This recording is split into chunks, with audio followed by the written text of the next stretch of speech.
Good morning students. BFR second की class में आपका स्वागत है। पिछली क्लास में हमने जो अपना पेपर हमने रन किया हुआ है जिसका नाम है पेपर फर्स्ट, जो हम पढ़ रहे हैं जिसका नाम है रिसोर्स ज्योग्राफी, संसाधन भूगोल की जो हम बात कर रहे थे लास्ट क्लास में। संसाधन भूगोल में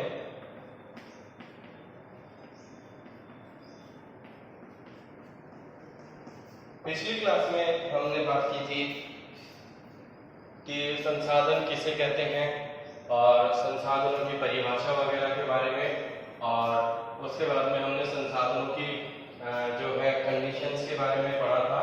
और आज हम उसी सीरीज को आगे बढ़ाते हुए संसाधन के बारे में जो हम टॉपिक हमारा चल रहा था कि संसाधनों का वर्गीकरण और परिभाषा वगैरह का, जो हमारा पिछला टॉपिक था जिसमें हम संसाधनों की डेफिनेशन और परिभाषा यानी कि उसके बारे में बात कर चुके थे। आज हम इसमें आगे अपने टॉपिक को बढ़ाते हुए पढ़ेंगे कि संसाधनों का वर्गीकरण किस आधार पर किया गया है, क्या क्या वर्गीकरण है। इससे पहले आपको बता दें कि संसाधनों की जब हम परिभाषा पढ़ रहे थे तो हमने जिमरमैन और जेम्स फिशर, समाज विज्ञान कोष, ये 5-7 जो परिभाषाएं थी मुख्य उनके बारे में हमने डिस्कस किया था। आज हम संसाधनों के इस टॉपिक के बारे में सबसे पहले हम इसकी संकल्पनाओं के बारे में जानकारी लेंगे कि इसकी कॉन्सेप्ट्स क्या क्या है। संकल्पनाएं पढ़ेंगे पहले हम, उसके बाद में हम इस टॉपिक पे आएंगे वर्गीकरण के बारे में। जो अपना पेपर होता है उसमें पेपर में जो पहला क्वेश्चन होता है वो आपका या तो संसाधनों का अर्थ, परिभाषा, वर्गीकरण से रिलेटेड होता है, या जो क्वेश्चन होता है अपना पहला वो होता है संसाधन भूगोल का विषय क्षेत्र, महत्व, उसके बारे में। तो हम जो संसाधन भूगोल के टॉपिक से रिलेटेड जो मैटर था वो हम पढ़ चुके हैं। अब हम टॉपिक चल रहे हैं संसाधनों के बारे में, रिसोर्सेज के बारे में। जिसमें आपको एक बार थोड़ा सा बता दूं कि हमने रिसोर्स जो शब्द है ये अंग्रेजी भाषा के 2 शब्दों री और सोर्स का अर्थ होता है। री का मतलब अगेन यानी कि उसको लंबी अवधि तक, और सोर्स का अर्थ है डिवाइस यानी कि ऐसा कोई साधन या ऐसा उपाय। इन दोनों शब्दों को जोड़कर जो रिसोर्स का अर्थ बन रहा है संसाधन का, वो हमने आपको बताया था कि प्रकृति में उपलब्ध वे साधन जिन पर कोई जैविक समुदाय यानी कि मानव समुदाय लंबे समय तक निर्भर रह सकें और साथ ही उनमें पुनर्निर्माण की क्षमता उपलब्ध हो, उन साधनों को क्या कहा गया है? संसाधन कहा गया है। आज हम इसके बारे में, अब हम कॉन्सेप्ट के बारे में बात करते हैं कि संसाधनों की जो प्रकृति या संकल्पना है वो किस तरीके से है, क्या क्या है। तो इसके बारे में हम डिस्कस करते हैं कि संसाधन क्या है, किस रूप में होते हैं, क्या इनकी संकल्पनाएं होती हैं। तो प्रकृति में उपलब्ध जो भी संसाधन है वो कई तरीके की संकल्पनाओं पर आधारित होते हैं। कुछ उसकी थीम होती है, उन थीम्स को हम संकल्पनाओं के रूप में परिवर्तित करके और अब हम इसको एक्सप्लेन करते हैं। सबसे पहले हम इसकी परिभाषा में हमने पढ़ा था कि संसाधन होते नहीं है, बनते हैं। हमने पढ़ा था कि संसाधन होते नहीं है, बनते हैं, यानी कि प्रकृति में उपलब्ध बहुत सारी चीजें हैं, प्रकृति में उपलब्ध बहुत सारी वस्तुएं हैं प्राकृतिक रूप से जो संसाधन नहीं है, लेकिन जब उसको मनुष्य ने अपने अनुकूल बनाया, अपने लिए उपयोगी बनाया, और वो कैसे बनाया? मनुष्य ने अपने ज्ञान का उपयोग करके बनाया, तब वो प्राकृतिक जो वस्तु थी वो क्या बन गई? संसाधन के रूप में बन गई। तो ये जो परिभाषा थी ये एक संकल्पना भी है रिसोर्स के बारे में, संसाधन के बारे में, जिसमें हम सबसे पहले लिखते हैं कि संसाधन होते नहीं, बनाए जाते हैं। बनाए कैसे जाते हैं? ये आपको हमने पहले भी बताया था कि मनुष्य का ज्ञान जो है वो सबसे बड़ा संसाधन है। मनुष्य का ज्ञान सबसे बड़ा संसाधन है और उसी ज्ञान के आधार पर अन्य संसाधनों की उत्पत्ति होती है। कोई भी प्राकृतिक वस्तु है वो धरातल के ऊपर या पृथ्वी के ऊपर तब तक संसाधन नहीं है जब तक कि उसमें मनुष्य का ज्ञान ना लग जाए। तो इस तरीके से हम इसमें कह सकते हैं कि संसाधन क्या है, प्राकृतिक तो है लेकिन वो प्राकृतिक संपदा है, लेकिन जब उसमें मनुष्य में का ज्ञान उपयोगी हो जाता है या मनुष्य का ज्ञान उसमें लग जाता है तब उसे संसाधन बोला जाता है। जैसे हम इसको कह सकते हैं कि हम नॉर्मल चीज ले लें, जल, नदियों में जल बह रहा है लेकिन तब तक वो जल है और उस जल का मनुष्य ने अपने ज्ञान का उपयोग करके और उसको क्या बना दिया, जल विद्युत के रूप में कन्वर्ट कर दिया, परिवर्तित कर दिया। तो मनुष्य ने इस जल को, जो प्राकृतिक तो था लेकिन ये तब तक संसाधन नहीं था, जब इसमें मानवीय ज्ञान का उपयोग हुआ, मनुष्य ने अपने कौशल का विकास करके और इसका उपयोग बढ़ाया जल का, तब ये क्या बन गया, संसाधन के रूप में डेवलप हो गया। जो जल था वो जल विद्युत के रूप में एक संसाधन के रूप में उपलब्ध हो गया मानव के सामने। इसी तरीके से जैसे हम कह सकते हैं कि जब मनुष्य का कौशल, उसका ज्ञान, जैसे प्राकृतिक रूप में खनिज प्रकृति के अंदर दबे हुए थे, खनिज तेल है, कच्चा तेल है, जिसको भी हम कहें, लेकिन मनुष्य ने उसको जब अपने ज्ञान का उपयोग करके, कौशल का उपयोग करके और उसको शुद्ध करके और रूप में परिवर्तन करके उसको जब कन्वर्ट किया तो वो हमारे सामने कच्चा तेल किस रूप में आया, डीजल के रूप में, पेट्रोल के रूप में, केरोसिन के रूप में, यानी कि ऊर्जा संसाधन के रूप में वो डेवलप हो गया। तो मनुष्य का उपयोग हुआ, मनुष्य के ज्ञान का उपयोग हुआ, तब क्या हुआ उसका, वो प्राकृतिक जो वस्तु थी, संपदा थी, वो किस रूप में आ गई, संसाधन के रूप में मनुष्य के सामने आ गई। तो ये पहली कॉन्सेप्ट है कि संसाधन होते नहीं है, बनाए जाते हैं। और बनाए कैसे जाते हैं, जैसे कोई भी प्राकृतिक वस्तु है, उसका जब मनुष्य अपने लिए उपयोग करेगा, अपनी आवश्यकता की पूर्ति के लिए जब उसका उपयोग करेगा तो उसे हम संसाधन मानते हैं। तो इस आधार पर हम कह सकते हैं जो हमारी पहली कॉन्सेप्ट है संसाधनों की, वो क्या है कि संसाधन होते नहीं है, बनाए जाते हैं, मानवीय ज्ञान का, मानवीय आवश्यकता का आधार रखकर उसको बनाया जाता है। इसके बाद में दूसरा हम जो इसको लिख रहे हैं वो है कि संसाधन एक गतिशील संकल्पना है। संसाधन एक गतिशील संकल्पना है, स्थिर नहीं है। यानी कि संसाधन ऐसा नहीं है कि एक बार जो प्राकृतिक रूप से धरातल के ऊपर आ गया, वो एक जगह स्टेबल हो गया तो वो संसाधन हो गया, ऐसा नहीं है। संसाधन क्या है, एक कॉन्सेप्ट ऐसी है जो लगातार मूव करती हुई है, यानी कि उसमें कुछ ना कुछ डायनामिक चेंज होते रहते हैं, किसी भी रूप में हो, तो उसको एक गतिशील संकल्पना माना गया है, स्टेबल नहीं माना है, स्टैटिक नहीं है, स्थिर नहीं है वो। और एक संकल्पना कैसी है, गतिशील है, डायनामिक रूप में है और इसमें कुछ ना कुछ परिवर्तन होते रहते हैं। जैसे हम इसमें कह सकते हैं कि जो भी प्राकृतिक रूप से कोई संसाधन है, जो धरातल के ऊपर संसाधन था, उसका मनुष्य ने अपने लिए उन्हें उपयोग करते रहे और उसको बार बार बदलते रहे अपने उपयोग के लिए, अपनी आवश्यकता की पूर्ति के लिए। तो उसमें बार बार गति प्रदान की गई, उसको गतिशील बनाया गया, चेंजेस कंटिन्यू रहे उसमें, इसलिए उसको क्या माना गया कि संसाधन कैसे हैं, गतिशील होते हैं, स्थिर नहीं होते हैं। कि ऐसा नहीं है कि एक ही जगह संसाधन उपलब्ध होके एक ही रूप में स्थिर हो गए हों, ऐसा नहीं है, उसका हम अनेक रूप में उपयोग कर सकते हैं। और ये सब किस आधार पर संभव है, मानवीय कौशल, यानी कि ह्यूमन जो स्किल्स है, जो मनुष्य का ज्ञान है, नॉलेज है, टेक्निकल जो नॉलेज है, उन सब का उपयोग करके और इस संकल्पना को गतिशील बनाया गया है। कोई भी संसाधन है वो मनुष्य की आवश्यकता की पूर्ति करता है, तब तक हम उसको उपयोग में लेकर लगातार एक गतिशील रूप में उन संसाधनों का उपयोग करते रहते हैं। इसके बाद जो नेक्स्ट कॉन्सेप्ट है अगली, वो है कि संसाधन एक कार्यात्मक संकल्पना है। संसाधन एक कार्यात्मक संकल्पना है, यानी कि एक फंक्शनल अप्रोच है, कार्य के रूप में है। एक फंक्शनल यानी कि जब उसका कार्य के रूप में उपयोग किया जाए तभी हम उसको संसाधन मानते हैं।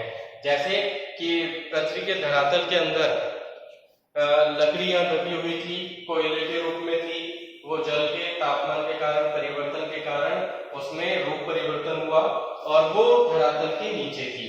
लेकिन मनुष्य ने जब उसके ऊपर कार्य किया, कोई फंक्शनल अप्रोच लगाई, तो उस कोयले का ऊर्जा के रूप में हमने उपयोग किया और आज कोयला जो है, आज के जमाने में, आधुनिक समय में कोयला आधार है किसका? इंडस्ट्रीज का, उद्योगों का। तो ये सब कैसे डेवलप हुआ? जब मनुष्य ने उसमें अपना कार्य किया, अपने ज्ञान का उपयोग करके उसको कार्य रूप में लाए, फंक्शनल रूप में लाए, तब जाकर उसको संसाधन की श्रेणी में रख सके या संसाधनों के रूप में उसे हम परिवर्तित कर सके। इसी तरीके से कच्चा तेल है, खनिज तेल, वो भी पृथ्वी के आंतरिक भाग में था। तब तक मनुष्य की कोई जानकारी नहीं थी प्राचीन काल में, तो वो एक प्राकृतिक संपदा के रूप में ही धरातल के नीचे था, चट्टानों के बीच में था। लेकिन जब मनुष्य ने उसमें अपने ज्ञान का उपयोग किया और उसके ऊपर कार्य किया, फंक्शन किया, तब जाकर वो क्या बन गया? तब जाकर वो एक संसाधन के रूप में, खनिज तेल के रूप में और ऊर्जा संसाधन के रूप में डेवलप हुआ और आज हम उसको संसाधन की श्रेणी में रखते हैं, उस खनिज तेल को। ये सब कैसे हुआ? जब मनुष्य ने उसके ऊपर कार्य किया। अगर मनुष्य इसके ऊपर कार्य रूप में नहीं लाता तो ये पृथ्वी के आंतरिक भाग में दबा ही रहता। कोयला हो, खनिज तेल हो, कोई भी खनिज हो, वो जब तक मनुष्य उसका उपयोग करके कार्य रूप में नहीं लाता, उनका खनन कार्य नहीं करता, माइनिंग नहीं करता, तब तक वो क्या है? एक प्राकृतिक संपदा। लेकिन मनुष्य ने उसके ऊपर फंक्शनल अप्रोच लगाई और उसको लगाने के बाद में क्या किया कि उसका खनन किया, माइनिंग की और उसके बाद में उसको शोधित किया जिस भी रूप में, और उसको आज हम ऊर्जा संसाधन के रूप में पृथ्वी के ऊपर देखते हैं। इसके बाद में जो नेक्स्ट कॉन्सेप्ट है वो है संसाधन। संसाधन प्रतिरोधों यानी कि रेसिस्टेंस, संसाधन प्रतिरोधों और तटस्थ तत्वों के साथ मिलते हैं। तटस्थ तत्वों के साथ मिलते हैं। इसका मतलब ये है कि संसाधन जो है वो प्रतिरोध के रूप में और तटस्थ तत्वों के रूप में, दोनों रूप में पाए जाते हैं। प्रतिरोध यानी कि उसके अपोजिट और तटस्थ यानी कि न्यूट्रल रूप में। तो ये सब कैसे डिपेंड करेगा? ये मनुष्य के खुद के ऊपर डिपेंड करेगा। जैसे इसमें हम कह सकते हैं कि संसाधन जो होता है वो उसकी उपलब्धता के साथ प्रतिरोध के रूप में और न्यूट्रल तटस्थ के रूप में दोनों गुण पाए जाते हैं उसमें। लेकिन मनुष्य उसको उपयोगी बनाकर, अपने अनुकूल बनाकर उनका उपयोग करता है। जैसे हम कहें इसमें कि प्रतिरोध है प्रकृति में, कैसे?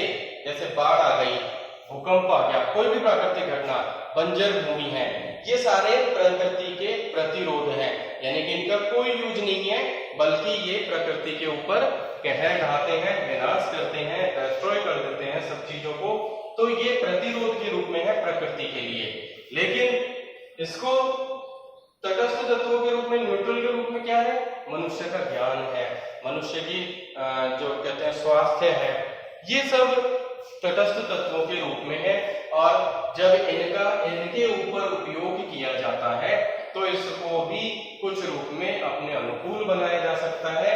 और जैसे बाढ़ आई तो बाढ़ के पानी को रोकने के लिए डैम वगैरह बना दिए कि बाढ़ नहीं आए, बांधों का निर्माण कर दिया। ये सब कैसे संभव हुआ? जब मनुष्य ने उसको अपने अनुकूल बनाया।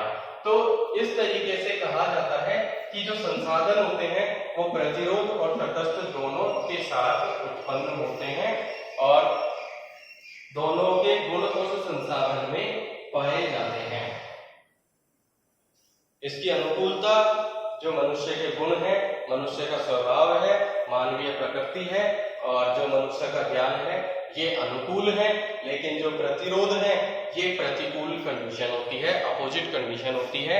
लेकिन मानवीय ज्ञान का उपयोग करके और इनको अपने अनुकूल बनाने की जो क्रिया है वो किसके साथ मिलती है? संसाधन के साथ पाई जाती है। नेक्स्ट जो इसकी संकल्पना है अपने संसाधनों की वो है कि मनुष्य का जो रहन सहन का स्तर है,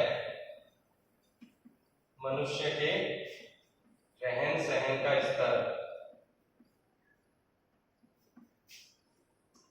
मनुष्य के रहन सहन का स्तर संसाधनों के उपयोग का परिणाम है।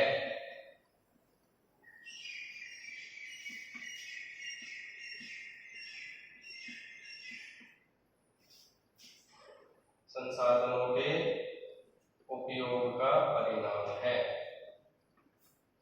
कि मनुष्य का जो प्राचीन काल में और जो आज के काल में जो रहन सहन है वो कैसा है? संसाधनों के उपयोग के अनुकूल है। कि प्राचीन काल में जब मनुष्य के पास जानकारी नहीं थी और ज्ञान का इतना अधिक विकास नहीं हुआ था, टेक्नोलॉजी का डेवलपमेंट नहीं हुआ था, तब मनुष्य आदि मानव के रूप में धरती के ऊपर निवास करता था। उससे पहले वो मानव के रूप में था। तो तब मनुष्य का रहन सहन कैसा था? एक जंगली जात इंसान के रूप में या आदि मानव के रूप में था। लेकिन समय परिवर्तित होता गया, मनुष्य के ज्ञान में लगातार वृद्धि होती रही और उस वृद्धि के द्वारा मनुष्य का आर्थिक विकास हुआ, बौद्धिक विकास हुआ, सांस्कृतिक विकास हुआ। तो ये सारे जो रूप में परिवर्तन हुआ ये क्यों हुआ? संसाधनों के उपयोग के द्वारा। जब मनुष्य ने उस संसाधन का उपयोग किया तो मनुष्य ने वस्त्रों का निर्माण किया, टेक्नोलॉजी का डेवलपमेंट किया। तो मनुष्य का जो आज के जमाने का जो रहन सहन है, जो उसकी लिविंग स्टाइल है आज के हिसाब से, वो सब संसाधनों के लगातार वृद्धि और लगातार उपयोग के कारण उसका रिजल्ट क्या है कि आज मनुष्य आर्थिक रूप से, भौतिक रूप से, तकनीकी रूप से हर तरीके से संपन्न है प्रत्येक रूप में। और वो अपने प्राचीन जीवन को छोड़कर, मानव जो है वो अपने प्राचीन जीवन को छोड़कर और आधुनिक मानव के रूप में डेवलप हो चुका है। ये सब केवल और केवल संसाधनों के लगातार उपयोग के द्वारा ही संभव हुआ है। यदि मनुष्य उन संसाधनों का उपयोग नहीं करता तो हो सकता है मनुष्य आज भी उसी प्राचीन अवस्था में निवास कर रहा होता या उसी तरीके से अपना जीवन यापन कर रहा होता। तो ये सब जो है कि मनुष्य का जो रहन सहन है वो सारा संसाधनों के उपयोग के द्वारा निर्धारित या संभव हो चुका है। और जो इसकी अगली संकल्पना है वो है संसाधनों के संरक्षण की संकल्पना। संसाधनों के संरक्षण की संकल्पना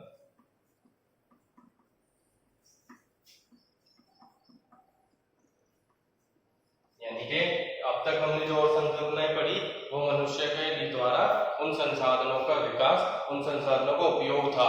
लेकिन जो लास्ट कॉन्सेप्ट है हमारी कि वो इनको संरक्षण करना है, कंजर्वेशन करना है हमें संसाधनों का, तो उसके लिए भी संसाधनों से रिलेटेड एक संकल्पना डेवलप है और वो संसाधनों के संरक्षण की संकल्पना उसे हम कहते हैं। तो इसमें हमें ये बताया जाता है कि संसाधनों का उपयोग कैसे करना है जिससे वो आगे के समय में या भविष्य में उनका संरक्षण सुरक्षित रहे और आगे आने वाली जो पीढ़ियां हैं वो भी उन संसाधनों का उपयोग कर सके।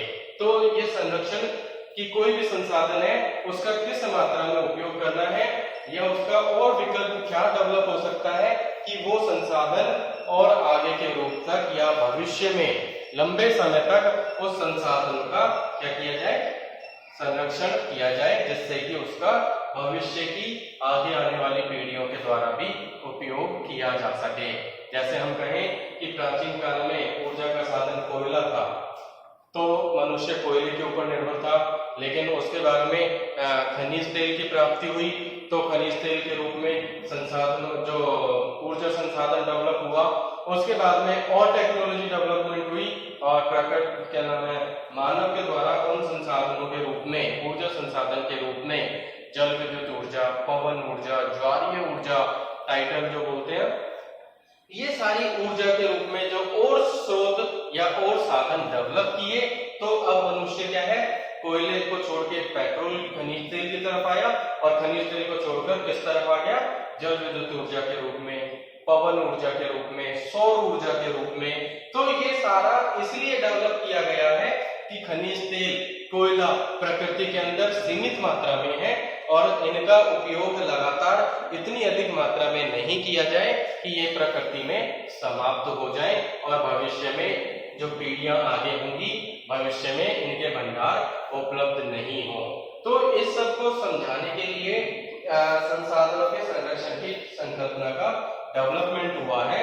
और इस तरीके से अभी हमने देखा कि संसाधनों की जो संकल्पना है उसमें हमने ये सारी चीजें देखी हैं कि संसाधन होते नहीं बनाए जाते हैं, संसाधन गतिशील संकल्पना है, संसाधन एक कार्यात्मक संकल्पना के रूप में है, फंक्शनल अप्रोच है, और संसाधन के अंदर जो उत्पन्न के टाइम है वो प्रतिरोध और तटस्थ दोनों तो एक चीजों के रूप में, या इसको हम कह सकते हैं प्रतिकूल और अनुकूल के रूप में दोनों गुण मिलते हैं संसाधनों में। और मनुष्य का जो आधुनिक जीवन का जो रहन सहन का स्तर है ये संसाधनों के उपयोग के द्वारा ही संभव हुआ है।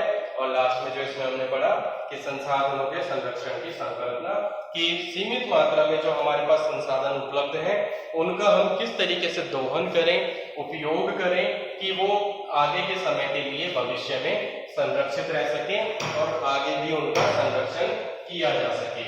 इसके बाद में अब हम पढ़ते हैं इसमें वर्गीकरण, संसाधनों का वर्गीकरण कि संसाधन कितने प्रकार के होते हैं, कौन कौन से होते हैं, उसके बारे में अब हम डिस्कस करते हैं। संसाधनों का वर्गीकरण जो अब हम अगला पढ़ रहे हैं, क्लासिफिकेशन ऑफ रिसोर्सेज। इसको हम देखते हैं कि संसाधनों का जो वर्गीकरण है वो 3 रूपों में किया गया है। संसाधनों का जो वर्गीकरण है वो 3 रूपों में है। सबसे पहले इसको हम जब डिवाइड करते हैं तो इसको लिख सकते हैं हम कि नंबर 1 जो है वो है उपयोग की सततता के आधार पर।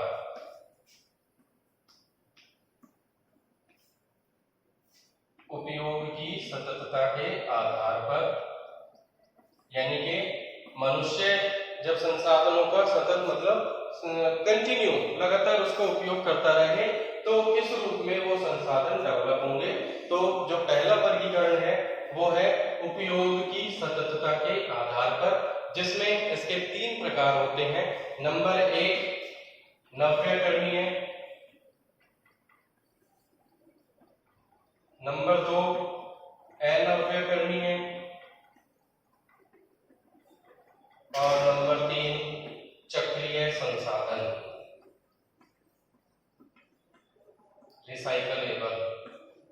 नंबर 1 नव्यकरणीय, नंबर 2 नव्यकरणीय, नंबर 2 अनव्यकरणीय और तीसरा चक्रीय संसाधन। इसको हम नव्यकरणीय को लिख सकते हैं असमाप्य संसाधन, यानी कि जिसका अंत नहीं हो, असमाप्य संसाधन।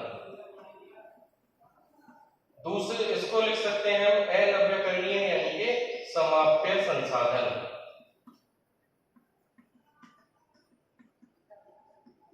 समाप्य संसाधन। और तीसरा है चक्रीय संसाधन, यानी कि ऐसा संसाधन जिसका हम चक्र के रूप में बार बार उपयोग कर सकें। तो ये है तीसरा चक्रीय संसाधन। नव्यकरणीय यानी कि ऐसे संसाधन जिसको नया किया जा सके, वो नव्यकरणीय यानी कि एक बार उपयोग में लिया फिर हम उसको दोबारा से उपयोग में ले सकें। तो ये है नव्यकरणीय यानी कि ऐसे संसाधन जो असमाप्य, जो समाप्त नहीं होते हैं। इसको हम लिख सकते हैं रिन्यूएबल रिसोर्सेज। दूसरा जो है समाप्य है, यानी कि ये एक बार उपयोग में आते हैं, उसके बाद ये समाप्त हो जाते हैं, जिनको हम नया नहीं कर सकते, अनव्यकरणीय। इसको लिख सकते हैं हम non renewable, non renewable recycle, वो नॉन रिन्यूएबल रिसोर्सेज।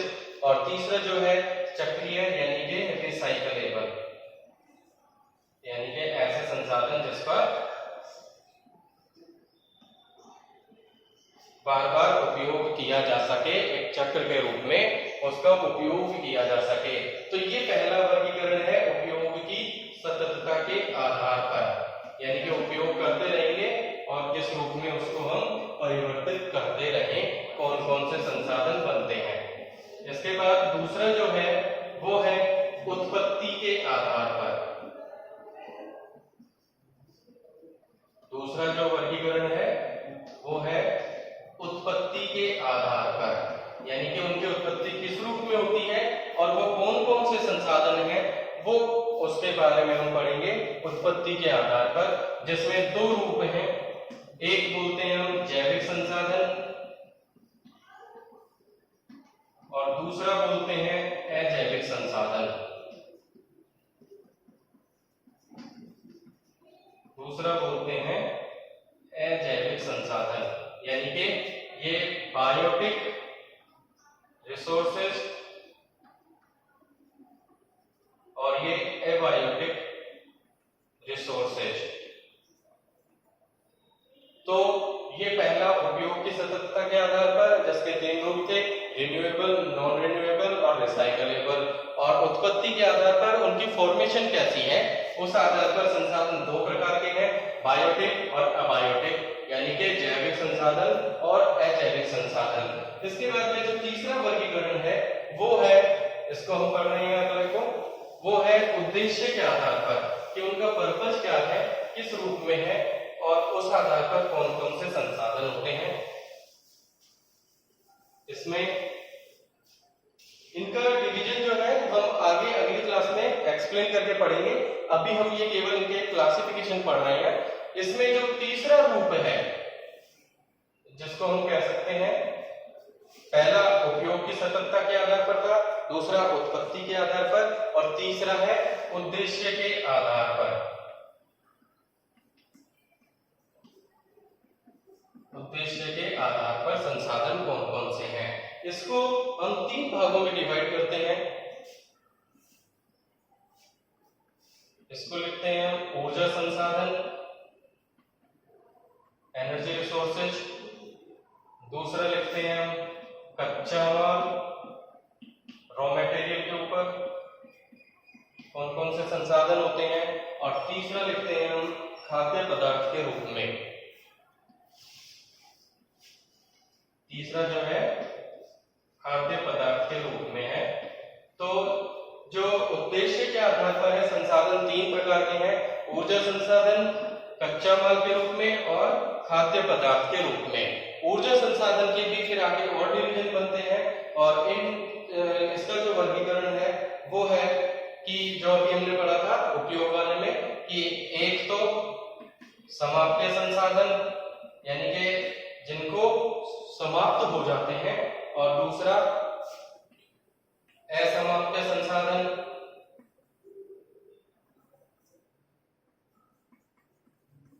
यानी कि ये नॉन रिन्यूएबल, ये रिन्यूएबल।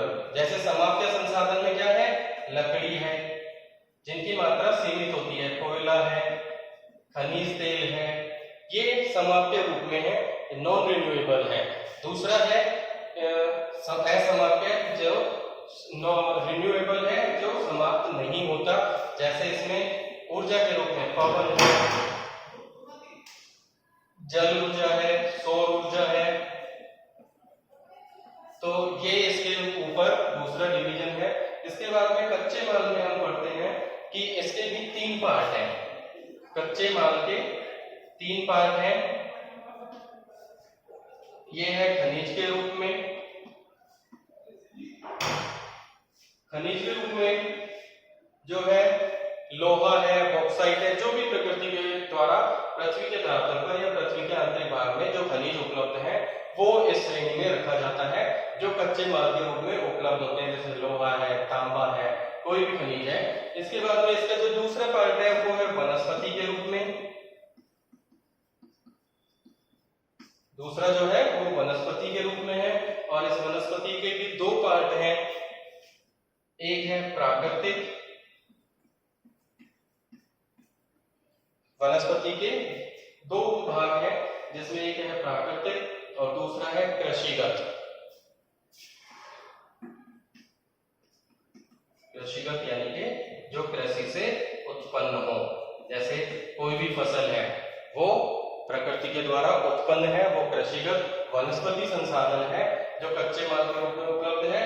और जो प्राकृतिक है, जैसे प्राकृतिक रूप में लकड़ी होती है, शैवाल होते हैं, प्राकृतिक शैवाल जो है वो इसमें आएंगे। और जो कृषिगत है, जैसे इसमें कोई भी फसल है वो कृषिगत संसाधन होगा, रबड़ है, गन्ना है, कुछ भी हो वो फसल इसमें वर्गीकृत होगी। और इसके बाद में जो इसका तीसरा पार्ट है खनिज वनस्पति, और इसके बाद में इसका तीसरा पार्ट जो इसमें आता है खाद्य पदार्थ, अच्छा खनिज वनस्पति, और इसका तीसरा पार्ट क्या है पशु और जीव जंतु। पशु और जीव जंतु ये भी इसका तीसरा पार्ट है कच्चे माल के रूप में। और इसमें जैसे जंगली जीव हैं, समुद्री जीव हैं, ये सब इसमें आते हैं। जंगली जीव, समुद्री जीव, ये सब इसके पार्ट है जीव जंतु के और पशु के रूप में। इसके बाद में जो अपना ये पार्ट है खाद्य पदार्थ का, इस खाद्य पदार्थ के जो उपभाग हैं वो है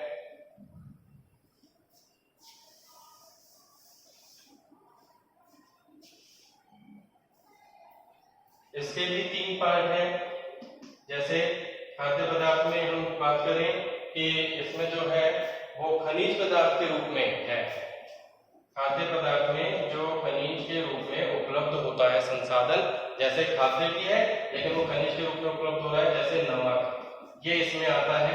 इसके बाद में इसका जो दूसरा पार्ट है वो है वनस्पति,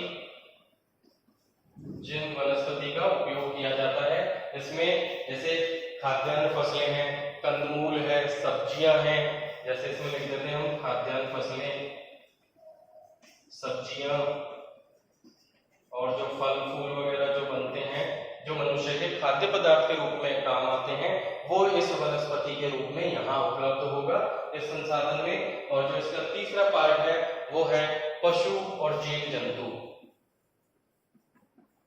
पशु और जीव जंतु के रूप में। तो ये इस खाद्य पदार्थ के तीन उपभाग हैं, खनिज के रूप में, वनस्पति के रूप में, पशु और जीव जंतु के रूप में। और इसी तरीके से कच्चे माल में भी हमने पढ़े थे खनिज, वनस्पति और पशु जीव जंतु के रूप में। तो ये हमने क्लासिफिकेशन देखा है जिसमें हमने लिखा है कि संसाधन तीन प्रकार पर या तीन आधार पर संसाधनों का वर्गीकरण किया जाता है, जिसमें सबसे पहले उपयोग की सततता के आधार पर पढ़ा, दूसरा हमने उत्पत्ति के आधार पर, तीसरा उद्देश्य के आधार पर। अगली क्लास में हम इन सबको एक एक करके एक्सप्लेन करके पढ़ेंगे। आज के लिए हमारा संसाधनों के वर्गीकरण तक इतना ही।